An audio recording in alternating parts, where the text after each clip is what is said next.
Welcome to the Gorgeous Gray podcast. I am Nicole Scott, your host, registered holistic nutritionist, rest mindset coach, author of the Gorgeous Gray movement, and the co-creator of the Menopause Reset program. In this podcast, we have real conversations about aging as a woman and all the pressure and uncertainty we feel as we head into menopause and beyond. Let's face it, aging is not an easy conversation to have, but I say it's time to talk about the messy middle and offer hope when we feel like giving up on ourselves. Let's talk about our fears around gray hair, our muffin tops, and even our dry, itchy vaginas and everything in between. I will help you reconnect to your feminine energy and offer real solutions from experts in their field to navigate aging as a woman. I believe we, as women, deserve to shine even brighter in this next chapter of life. So with a sense of humor and a lot of compassion, let's dive into these vulnerable conversations. Hello, gorgeous gray women. It's Nicole Scott here for another amazing episode with my friend and silver sister, Amanda. Hello, friend. Hello, Nicole. How are you? Good. This is another silver sister that I had found through Instagram who lives in Ontario as well. We've met in person. We've been able to hug right after kind of that lockdown. We got to actually be together, and that was so exciting. And I've been following her for a while. And you can follow her on Instagram, Amanda Silver Sister. She's got over 38,000 followers. So there's a lot of women following her for inspiration with her beautiful transformation. And she ditched the dye June 2021, so she's got quite a great story. So we're going to dive into this episode to hear her silver sister story, what that has been like for her, the pros, maybe some cons, the good, the bad, the ugly, and a little bit of a conversation around aging too as a woman, because typically when we do start to let our gray come in, there are some bumps along the way with this thing called aging. So we'll dive into some of those juicy conversations as well. But first off, Amanda, let's just kind of dive right in and tell the story of like, why the heck did you say no more dye? Sure, absolutely. Okay, so yes, it seems like a long time ago. It's been 18 months now since I started my journey. But I don't think there was one thing other than the frustration of being a brunette that obviously was hiding a multitude of grays and not really knowing it.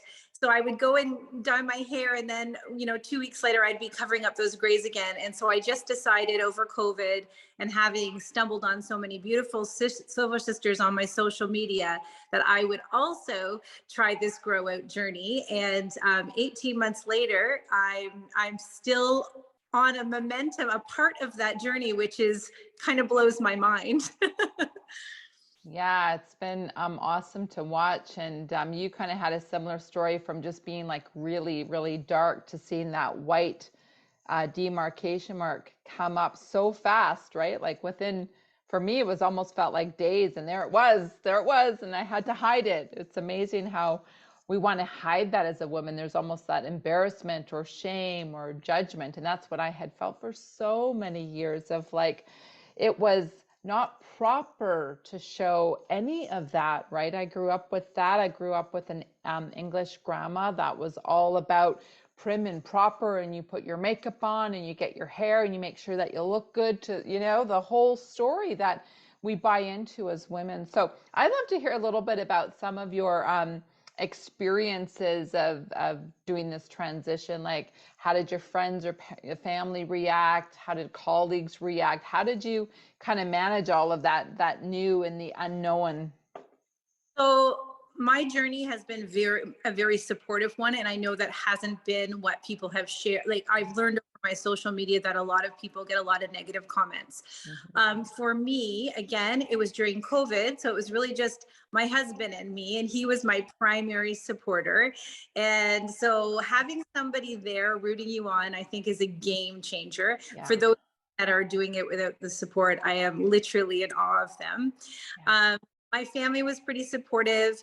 I've probably one other friend who, like, in real life, Yeah. I probably have one other friend who has completely gone gray. So I Yeah. was definitely in the minority. So yeah, that social part for me has been really good. I think the negative comments, funnily enough, came from my main source of support being social media. So just those people who choose behind the, the faceless Yeah. profiles to look old or whatever. But that's okay because it helps you to think about, okay, so not everybody's going to love this journey. Not everybody's going to Right. agree with me. Not everybody's, this is Yeah. great. And did you go cold turkey or did you do a little bit of highlights? So I tried, first of all, I tried that. It's funny you mentioned demarcation because I remember at the beginning of the journey, I thought, what the hell does that mean? I've never heard the term before. And I talking about it. So that skunk streak that you're talking about, Yeah. that's Yeah. a tried. I thought I would do it that way. And very early in, I realized that if I tried that route, there was no way I was going to be successful. Yeah. So I talked to a hairdresser and she said, oh, and I had all these grandiose ideas that I would just take a beautiful picture that I saw on the computer and bring it to a hairdresser and say, me look like this. And then the grow out will be easy. And I Yeah. learned that takes thousands of dollars and lots of hours and potentially can wreck your hair. So I did gray blending, which Okay. basically I lightened all my hair. I also chopped my hair off to my jawline, and so I had fair hair. Yeah. And so that for me made the process much easier. Yeah. Yeah. And it's so personal, right? Like we've heard of so many different stories of what works for one woman doesn't work for another. And so, you just have to kind of sit with it and feel like if I was to kind of do it all over again, I mean, there's some brave silver sisters, but I love the message of like shaving your head. It's like, I've never shaved my head before as a woman. Like, what would that feel like? Like, is that like a full package of freedom there? Or like, we know some of those silver sisters that have just done that, right? Or just going cold turkey. But, it's easier to say what you would do then because you do become such a different woman when you go through this process, right? I feel like you become a little bit more badass. You become like a little bit more, I feel like a rebel, like that rebel in me, like finally was like Really? born, was Yes. always there. How about you? Did you kind of feel the same way? Like I just got bolder, I got braver, I got like edgy.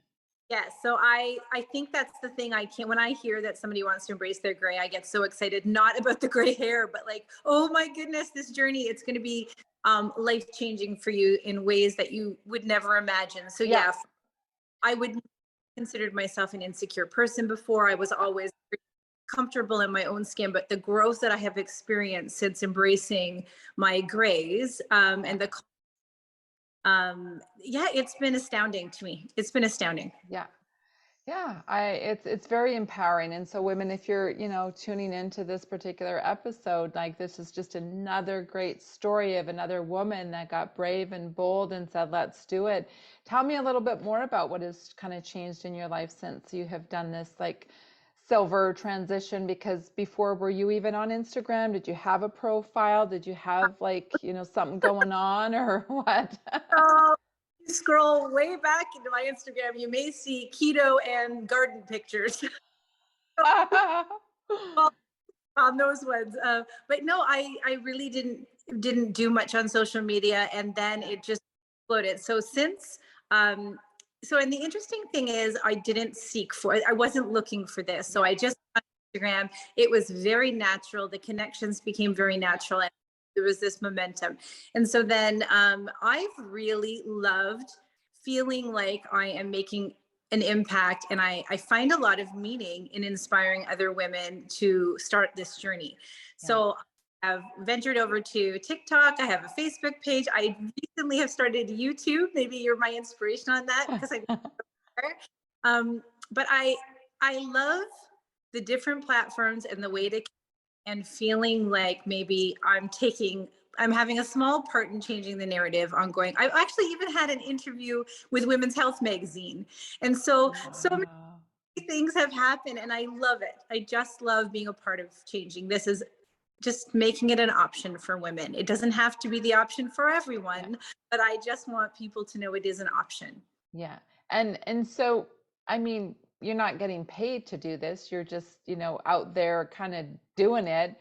Yeah. what Some of- what inspires you to spend time on TikTok and YouTube and not? Because, some people do it for an intention of, I got to figure out how to make money at this, because if I'm going to spend time, and you're doing it more of just for a level of inspiration and to fill your soul, or tell us about that. So a little bit about, so I do have a full-time job, but it can be a little bit of a side hustle as well. Yeah. But the opportunities right now for Canadians, I think, are a little bit less than that of the States. So there's certain incentives that happen. I feel so my motivation has always been about the fun of it. Yeah. But if someone approaches me and wants me to do something and endorse something, and there's a bit Yeah.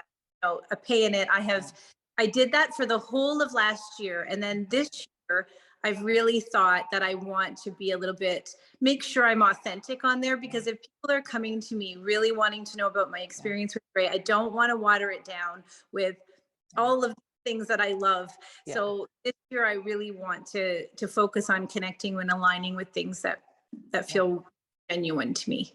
I love that. Good for you. What are some of the fun affiliates that you have partnered up with that feel authentic to you, that you like to brag about, whether it's hair or skin or Yeah. tools? Hmm. So right now, I love anything that is women Canadian business. Well, like I'll endorse any of that. So I I do. love.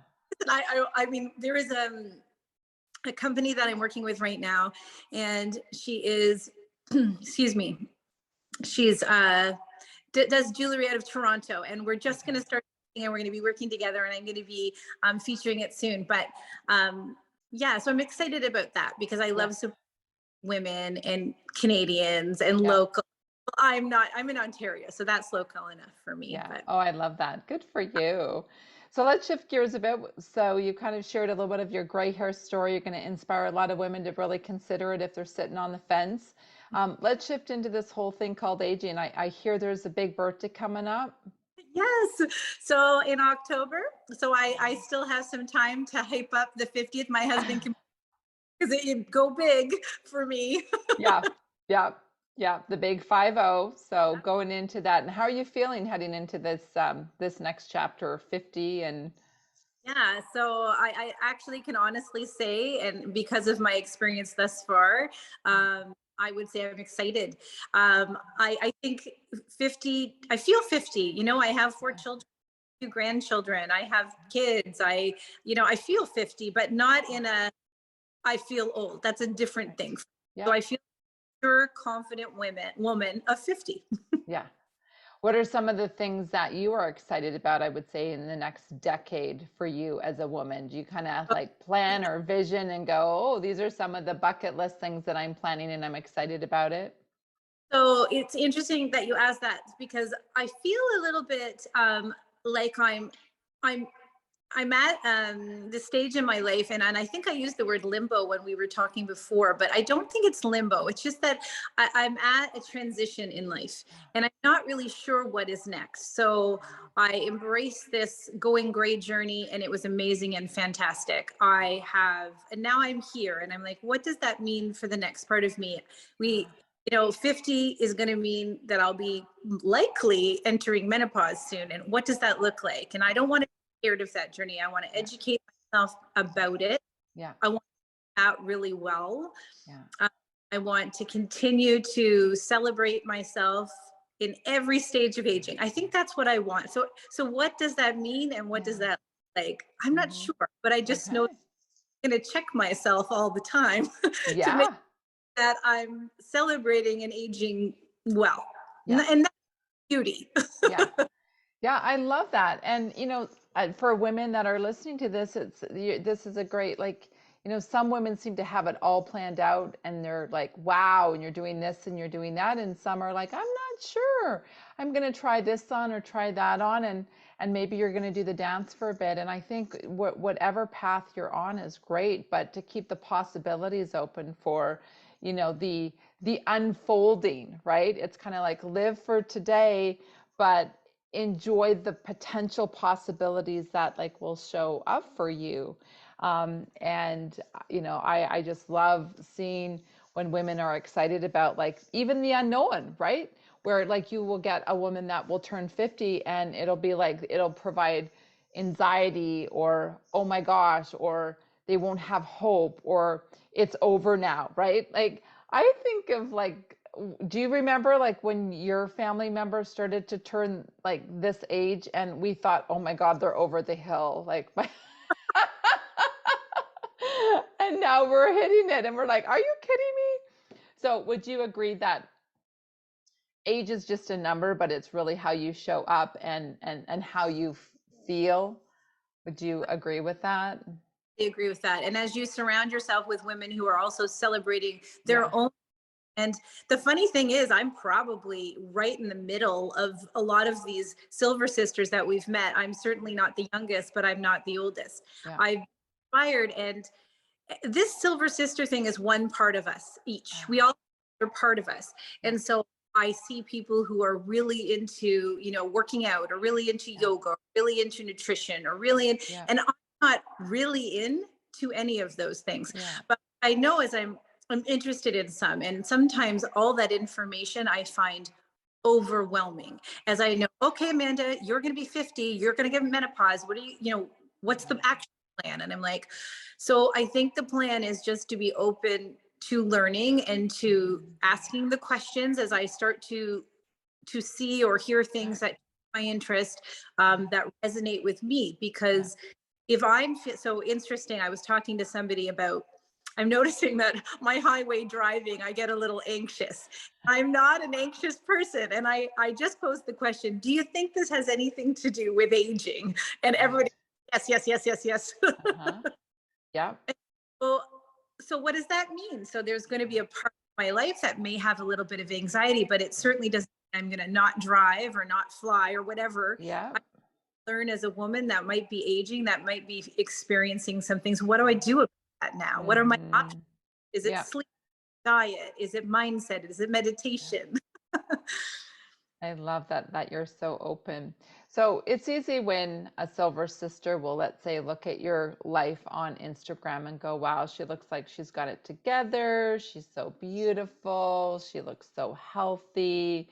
But behind the scene, can you give a woman that is looking at you like she's got it all going on and it's all perfect? Because you've got a lot of stuff on your plate, as Ah, we talked about. So maybe dive into that to say, and how do you get through the busyness of the juggling of the kids and your child that needs extra help and attention, and but you're still showing up and moving forward and not letting that like get you down? Because I do know, like my sister, for example, has a son that is very challenged, and I tell you, when I talk to her, my heart breaks sometimes. It's just like, as a woman that has a high needs child, it can really take you out at the it, knees. it So does. how do you put that face on, and how do you move forward in those times of like, oh my gosh, I didn't sign up for this. So I definitely, good, bad, or ugly, I'm the queen of compartmentalizing. Mm, How to take a worry out and put a worry back, and okay. know that it's not going to change it if I carry it with me all day. Yeah. But I do think that there are times, so to expand on that, so I think my life is not definitely my Instagram. I have 4 children and they're all adults, but my oldest, my youngest son is on the spectrum. And so he is 21, he's living on his own. Yeah. There's a lot of dynamics that goes with that. And with COVID, mental health, I think that a lot, not just kids on the spectrum, but many people are struggling with their mental health. So as a mother of someone who is a vulnerable member of society, Yeah. I find that sometimes hard to turn off. And a lot of times, why I do the things I do and the fun that I have is to offset the heaviness and the seriousness that is in another part of my world that I Mm, turn off. So sometimes just having fun and yeah. doing silly is a break for me. I have Yeah. kind of the conclusion in life that you can't solve everything.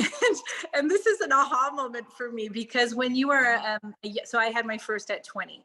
So I was a young mom of like 4 kids under 8 under 30. Yeah. I was able to manage and control that whole world. And you kind of forget that you're actually raising adults. And then they Yeah. go on on their own, and you don't get to solve all the problems, and all those problems don't go away. um, and then so that has been, and I am, I am from a broken marriage, and we aren't really we don't have a great relationship, and we don't talk. So co-parenting a special needs son in a broken relationship is an extra challenge. So there are times that, yes, it gets to me and I get upset, but I'm learning. So I'm learning that I get to be part of the puzzle. And so as a mom, I felt like I was always giving a part of, and then I was a bit of a people pleaser, and I would give. And so I'm starting to see in this stage that I get to take now. And it oddly started again with this gray hair journey. I started to consider myself and be kind with myself and realize I needed. And so now all of those things are still, I think when you have a special needs son, it's always just below the surface. So, and I would say there is a heaviness that you carry around with you at all times. You never, but that's with all moms. If you have a kid, they're always there. But with Yeah. a son, I think you carry it a little outside of your heart a little bit. Yeah. So yeah, you know what? I don't talk about that. It's not a secret or anything like Yeah. that, but I always think, yeah, I never really talk about it on social media because, but if I found that it was a thing that was bonding women and we needed to talk about it, we connected about it, I totally would talk about it. Of course you would. And I'm glad that I brought it up. I didn't realize that we would go down this pathway. It just kind of came out because I know your situation, and I just talked to my sister today, and I know how she struggles every day as a mom with, twin boys. And I go, yes, this, I think the message here is a lot of women that do listen, when you look at social media and you think that our lives are perfect, I wanted to kind of open the door and just give you a perspective that no, but we're using, as you said, Amanda, the TikTok and the stuff as a mean of creativity, of fun, of playfulness, of bringing out that childlike, and sometimes it's just a distraction from, I'm going to say, a shit show that's behind the scene, right? And I love how you were so vulnerable with us. So that's, I think, going to send a really important message when women kind of quickly go, "Oh, she's got it all. I wish I could do that," But you're doing it for many reasons, and I love that. So for a woman hitting 50, Yeah. any advice that you can be giving a woman that's maybe not feeling so hopeful? I think I would just say to be kind to yourself and to be open to what you have to learn from this next stage of your life. So if I look at where I am now and I look backwards, I can see, wow, I've come a long way. I've learned a lot, whether that the good, bad, the ugly, the fun, whatever. And so I can't imagine that I stop learning now at almost. So I have a feeling the next few years is going to be even more about learning about your body. It's going to be more about self-acceptance. It's going to be more about aging and looking in the mirror and going, what? And being Yeah. okay. And Yeah.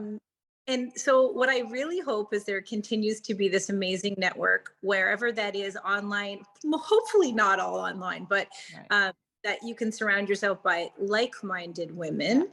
And I think that the friendships of women are just very different and very bonding and connecting. So I actually hope that that's what ends up happening. Not all women want to bond over aging. Right. Yeah.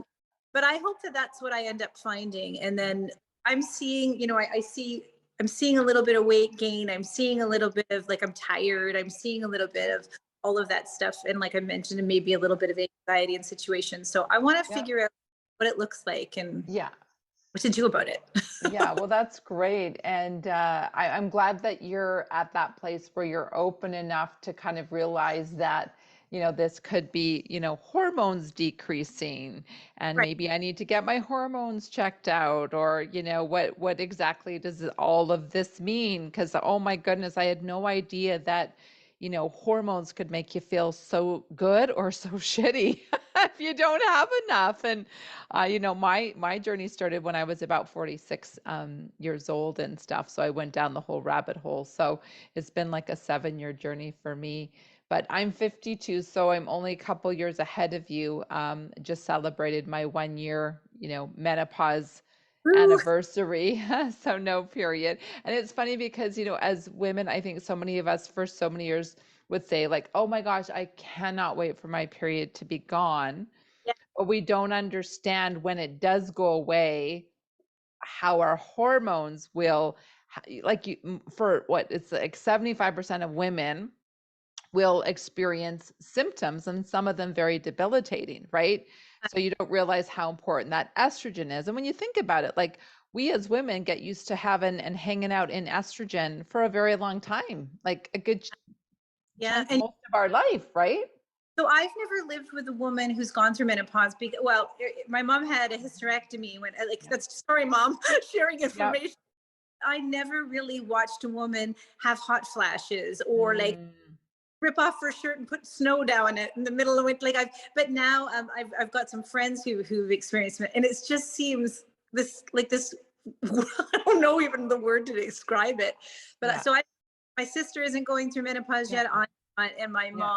mom, the way that she did it, I didn't get to live with it or see it, so it really Right. hasn't been realized for me, Yeah. and I have a lot more questions. So you're right, I am that Yeah. woman who, and that means I'm gonna not have my period and I'm gonna get hot. Right. Yeah. Like who knows? Like my best friend like went through it and she's like, I can't even remember like suffering at all. Like she was one of Oh, that 25% that just went through it, and she's about 57 now. And then the weight gain just started to show up for her a little bit like later, right? So it's going to look different for all of us. But you missed on Sunday when we went out for lunch with the Silver Sisters. I was like just sitting there and literally just this whoosh hot flash. I grabbed the menu that was left behind and I'm like, I had a scarf on, the scarf came out. I had a zipper sweater, the zipper came down. I was like, they're like, are you getting naked on us? I'm like, I probably could right now. And it came and went in about like 2 minutes. And it was like random. And I hadn't had one of those in a very long time. So I don't know if I was just so damn excited or so hungry, but I got one right there in front of my friends, and they're kind of all laughing because they get it. It's like part of our and we have life. So to, because I would venture to say that, that women, 20 years ago, certainly in the middle of a meeting, didn't go, holy crap, and, really had and not say anything and experience these things. So when I have my first, I hope I get one in the middle of a work meeting, because I will definitely be, everyone know, I'm not going to, vocal of it. Yeah. whatever symptoms I'm experience, I am just going to own them, and Yeah. I'm not downplay them, and I'm not going to say that Yeah. they or apologize for them or anything. Yeah. I own them and try to figure them out. Right. Well, think of the days when we first started getting our period, right? Yeah. And we'd be like, oh, I'm crampy, I'm going home, and I need a water bottle. And your mom would take care of you, right? And that's acceptable. Your body is going through that shift of actually getting your period. And now it's like we're reverse engineering what our body went through many years ago, right? Where we're not getting it anymore. And so, it's like almost like nurturing ourselves through this journey. So there's the message as we close Yeah. off, is just nurturing. So what are some of the things that you have learned to do to nurture yourself and celebrate, this thing called aging? How do you nurture yourself as a woman? Well, I am actually a horrible exerciser, horrible at diet, all of that stuff. So I am not that poster child for any of Yeah. that. Next year's interview, I will be.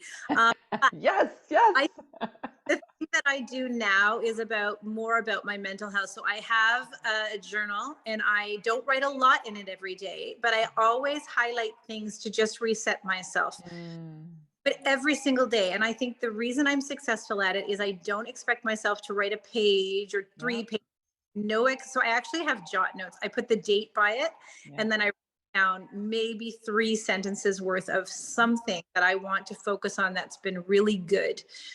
And then when I'm feeling discouraged, say the next day, I can just look and be like, well, what am I letting myself get upset about that? That just happened yesterday, and today is today. And I'm already feeling, I'm starting to feel that I'm going down a little bit of a rabbit hole. yeah. that has worked wonders for me. And it's just something anybody can do. So if you're not into fitness, you're not into eating, you're not into like, oh, you're not there yet because you're working full time or whatever's going Yeah. on. I've always been able to find the time to write those 3 lines and look back and reflect on them. So I think I've done that for a very long time.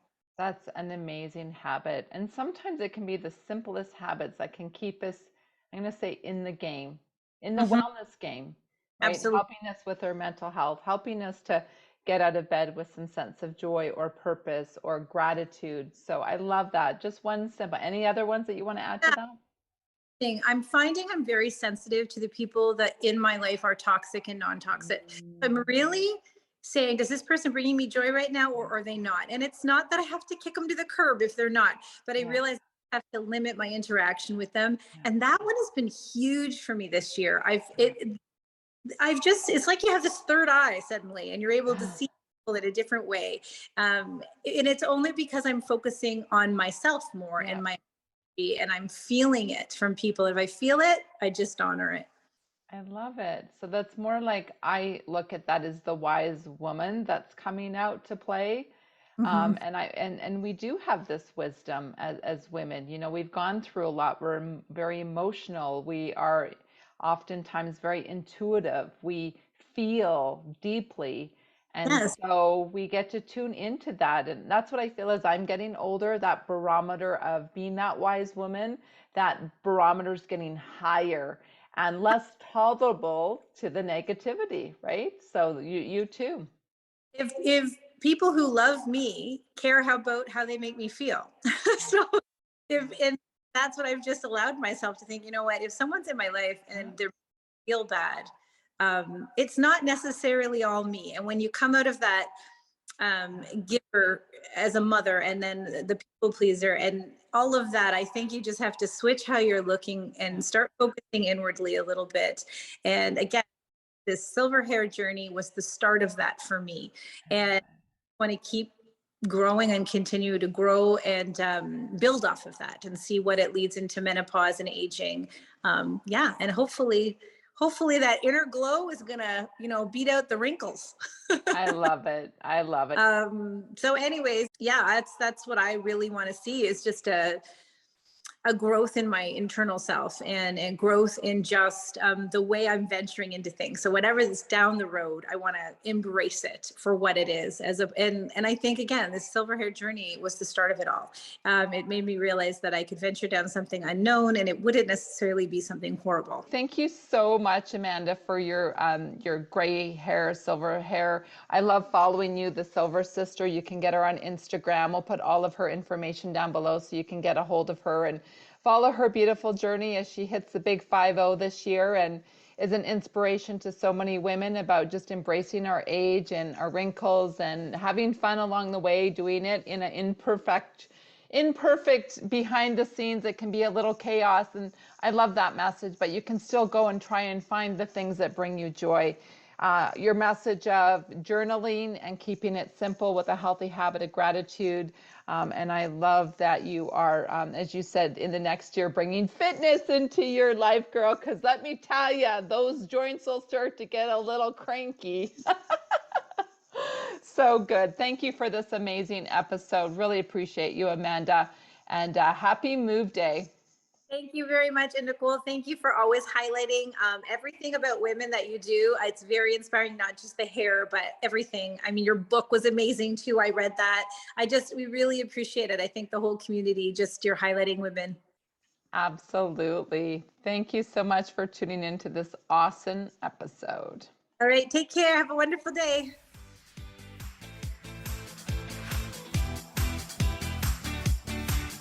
I want to say thank you for listening to today's episode. If this message landed for you, make sure to leave a review and tag me, Nicole Scott at Gorgeous Gray Movement, and make sure to share with your friends. You can head over to my free Facebook community, Gorgeous Gray Movement, or subscribe to my YouTube channel for more inspiring interviews. If you are still struggling and need additional support, you can take a look at my website, nicolescott.ca, and learn more about my new Menopause Reset program that I'm so excited for. Until next time, ladies, be well, and own your sparkle.